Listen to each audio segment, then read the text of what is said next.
Ganyan kalaki ang bahay ng amo ko. Diba? Oh. Hindi pa yan kabuuhan. Yan. Sa first floor may 4 na kwarto, 3 CR, 3 sala. Sa second floor, meron 2 apartment. At malawak na garden.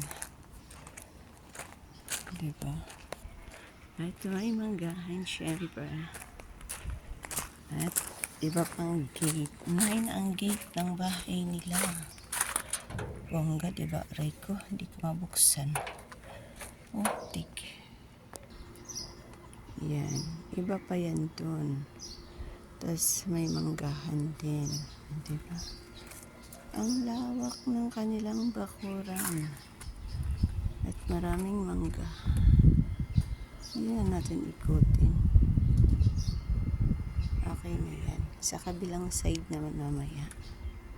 Tapos ayan, kusina. Kusina sa labas. Tapos may 3 kusina pa sa loob ng bahay. Diba? Panalo sa bahay. Sana all na lang. Bye.